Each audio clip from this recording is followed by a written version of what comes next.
Hello అండి. Welcome to you my channel. ఈరోజు వచ్చేసి సాటర్డే కదా, నేనైతే పూజ చేసుకుందామని చెప్పి రెడీ అవుతున్నాను. రెడీ అవుతున్నాను. అన్నీ క్లీనింగ్ గట్టా, ఇల్లు క్లీనింగ్ అన్నీ అయిపోయినాయి. ఇంకా నేనైతే రెడీ అవుతున్నాను. ఇంకా పూజ చేసుకున్నప్పుడు అన్నీ కూడా నీట్గా వేసుకోవాలి. ఇంకా బొట్టు కూడా పెట్టుకుని అన్నీ చేసుకుని అప్పుడు చేయాలి కదా పూజ అని చెప్పి నేనైతే అన్నీ రెడీ చేసుకున్నాక జట వేసుకుంటున్నాను. ఇంకా నేనైతే ఈరోజు సాటర్డే కాబట్టి వెంకటేశ్వర స్వామికి ఎప్పటి నుంచో పిండితో దీపారాధన చేయాలని అనుకున్నాను. ఈరోజు అయితే పిండితో దీపారాధన ఈరోజు కుదిరింది. నేను ఈరోజు చేస్తున్నాను. ఇంతకు ముందు వరకు ఎప్పుడూ చేయలేదు. ఫస్ట్ టైం అయితే పిండితో దీపారాధన చేయడం. 7 శనివారాలు అయితే దీపారాధన చేయాలని అనుకున్నాను. ఇంకా 7 శనివారాలు చేద్దామని చెప్పి చేస్తున్నాను. ఇంక ఇవన్నీ ఇలా చేసుకున్నాను. మొత్తం క్లీనింగ్ చేసుకున్నాను. దేవుడికైతే అటుకులు బెల్లం అయితే నైవేద్యంగా పెట్టుకున్నాను. పిండి దీపారాధన కూడా ఇలా చేసుకున్నాను నాకు వచ్చినట్లుగా. ఇంతకుముందు ఎప్పుడూ చేయలేదు. ఇదే ఫస్ట్ టైం. ఇంకా దేవుడి దగ్గర కూడా అన్నీ క్లీన్ చేసుకున్నాను. దేవుడి దగ్గర కూడా మొత్తం అన్నీ పెట్టుకుని క్లీన్ చేసుకుని మొత్తం అన్నీ పెట్టుకున్నాను. దేవుడి దగ్గర ఇంకా దీపారాధనలు అన్నీ పెట్టాను. ఇదైతే మా ఆయనగారి చేత చేద్దామని అనుకున్నాను పిండి దీపారాధన. ఇంకా మా ఆయనగారు 6కే వెళ్ళిపోయారు మార్నింగ్. మా పిల్లలైతే ఇంకా లేగలేదు. అంతలో వాళ్ళు లేచేలోపుగా నేను పూజ చేసేసుకుందామని చెప్పి అనుకుని చేస్తున్నాను.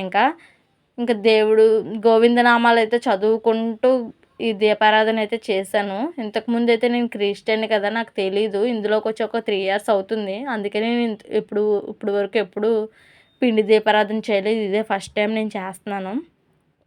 ఇంకా 21 డేస్ అయితే కనకధార కూడా చదువుతున్నాను. పొద్దున్న, మధ్యాహ్నం, సాయంత్రం కూడా కనకధార చదువుతున్నాను నేనైతే. ఇంతకుముందైతే ఇంకా అవేమీ తెలీదు కాబట్టి అందరిని అడిగి ఆన్లైన్‌లో ఇంకా యూట్యూబ్‌లో కూడా అన్నీ చేసి అప్పుడు ఇంకా ఇందులో చేస్తున్నాను నాకు వచ్చినట్లుగా పూజలు. నేను మా ఆయన గారు కూడా ముందు నుంచి క్రిస్టియన్. ఇప్పుడైతే ఇందులో కలిసాం. ఇందులో వచ్చిన కాడ్నుంచి దేవుడిని ఇందులో నమ్ముకున్న కాడ్నుంచి దీపం ఇంట్లో వెలిగించుకున్న కాడ్నుంచి చాలా మనసుకి ప్రశాంతంగా అనిపిస్తుంది. ఏదేమైనా ఇంట్లో దీపారాధన చేసుకుంటే చాలా మనసు ప్రశాంతంగా అనిపిస్తది కదండీ! కామెంట్ చేసి చెప్పండి. నేనైతే ఇందులోకి వచ్చిన కాడ్నుంచి నాకు మనసు అయితే చాలా ప్రశాంతంగా ఉంది. ఇంకా ఆ దేవుడు మంచోడు కాదు అని నేనైతే చెప్తలేదు. ఇందులోకి వచ్చాక నాకు మనసు ప్రశాంతంగా ఉందని అయితే నేను చెప్తున్నాను. మీరు మళ్ళీ వేరే కామెంట్లు పెడతారు. నేనైతే ఇంట్లో పూజ అయితే చేసుకున్నాను. గోవిందనామాలు అయితే చదువుకున్నాను. ఇంకా కనకధార కూడా చదువుకున్నాను. నేనైతే ప్రశాంతంగా దండం పెట్టుకున్నాను. పిల్లలు లేచేలోపుగా ఇంకా వినాయకుడి గుడికి కూడా వెళ్ళాలనుకున్నాను. 21 డేస్ పక్కనే ఉన్న వినాయకుడి గుడికి అయితే వెళ్దామని అనుకున్నాను.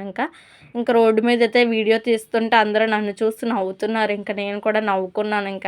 చేసేది ఏం లేదులే, ఏంటి వీడియో తీస్తుందని అనుకున్నారు అందరూ. నేనైతే ఇలాగా ఇంకా మా ఇంటి దగ్గర ఉన్న వినాయకుడి గుడికి అయితే వచ్చేసాను. పంతులు గారికి వచ్చేసరికి 7:30 అవుతుంది. అయినా సరే పంతులు గారు రాలేదేంటని కాల్ చేస్తే పంతులు గారు నేనైతే రానమ్మా ఈరోజు విజయవాడ వెళ్ళానని చెప్పారు. ఇంకా చేసేది ఏమీ లేదు కదా. మార్నింగ్ 6కి వచ్చి ఎవరో వచ్చి దీపం పెట్టి నైవేద్యం పెట్టారంట. నాకు తెలియదు మరి. నేను వచ్చే టైంకి వచ్చాను. ఇంటికాడేమో ఫుల్గా వర్షం అయితే పడుతుంది బయట. బట్టలు అయితే ఇంట్లోనే ఇలా ఆరబెట్టాము. ఇంట బయట ఆరబెట్టే పరిస్థితి లేదు. అసలు ఫుల్గా వర్షం పడుతుంది. మీ ఇంటికాడ ఎలా ఉందో క్లైమాక్స్ చెప్పండి. నేనైతే ఇంట్లో టిఫిన్కి అయితే మినపరొట్టు వేస్తున్నాను. మా పిల్లలకి మినపరొట్టు అంటే ఇష్టం. వాళ్ళకైతే బఠానీలు, శనగలు, రాజ్మా అన్నీ కలిపి ఉడకబెట్టి పెట్టాను. కొంచెం బలమన్నా వస్తుందని చెప్పి మా పెద్ద అబ్బాయి ఈరోజు స్కూల్కి వెళ్ళనన్నాడు. జ్వరం వచ్చింది ఫుల్గా. నైట్ అంతా జ్వరం వచ్చింది. మార్నింగ్ నేను వెళ్ళనని చెప్తే సరే చిన్నోడు కూడా నేను కూడా వెళ్ళనని చెప్పాడు. నేను వంట స్టార్ట్ చేస్తాను. పాలకూర ఫ్రై చేస్తున్నాను. లంచ్లోకి చారు పెడుతున్నాను. చారు పెట్టి పాలకూర ఫ్రై చేస్తున్నాను. మీరు ఏమేమి వండుకున్నారో కామెంట్ చేయండి. నేనైతే పాలకూర ఫ్రైలోకి ఎండుమిరపకాయలు, పచ్చిమిరపకాయలు ఏమి వేసినా మా పిల్లలు తినరు. ఎందుకంటే వాళ్ళకి అవి ఏమి ఇష్టం ఉండదు. మా ఆయనగారు కూడా వాళ్ళకి నచ్చినట్టుగానే వండని చెప్తారు. మా ఆయనగారు కూడా సరే అని చెప్పి నేను ఇలాగే వండుతాను. పాలకూర ఫ్రై చేస్తున్నానండి. మీరు కూడా ఏం చేస్తున్నారు చెప్పండి కామెంట్ సెక్షన్లో. నేనైతే అన్నం వార్చడం రాదు. నాకు పెళ్ళి ఒక 9 సంవత్సరాలు అవుతుంది. అన్నం వార్చడం ఇప్పుడు నేర్చుకున్నాను 9 సంవత్సరాల తర్వాత. ఇంతకుముందు నేను ఏం చేసేదానంటే ఒక గ్లాస్ బియ్యానికి 2 గ్లాసులు నీళ్ళు వేసి పెట్టేసేదాన్ని. అలాగే వండేదాన్ని. అందరూ అంటున్నారు అలా తినకూడదు, వేడి చేస్తుంది బాడీకి బాగా అని చెప్పారు. అప్పటి నుంచి ట్రై చేస్తున్నాను. ఇంతకుముందు అయితే గెంజి వార్చడం ఒక చిన్న మిస్టేక్ అయితే జరిగింది నాకు. అప్పటి నుంచి నేనైతే గెంజి వార్చడానికి చాలా భయపడతాను. ఒక పెద్ద స్టోరీయే జరిగింది నాకు గెంజి వార్చడానికి. ఇంక అప్పటి నుంచి నేనైతే గెంజి వార్చడానికి చాలా భయపడతాను ఇంకా. మా పిల్లలైతే ఇంకా స్వీట్ ఏదన్నా చెయ్యి మమ్మీ అని అడిగారు ఇంకా. నేనైతే స్వీట్ చేద్దామని పల్లీలతో లడ్డూ చేద్దామని అనుకున్నాను. ఇది చేస్తున్నాను కానీ అస్సలు రాలేదు. అట్టర్ ఫ్లాప్ అయింది ఇంక నేను. ఇంక మా చిన్నోడైతే స్వీట్ ఎక్కువ తింటాడు. వాడికి ఇష్టం పల్లీలు ఇవన్నీ చేస్తే స్వీట్ ఏదన్నా తినేస్తాడు ఇంక వాడు. ఇంక నేను హెల్తీగా ఇది చేద్దామని అనుకుంటే ఇది అట్టర్ ఫ్లాప్ అయింది. ఎందుకంటే నేను బెల్లం తీగ రాకుండానే ఇంకా పల్లీలు వేసేసాను ఇంకా. అది అలాగా అయిపోయింది ఇంకా.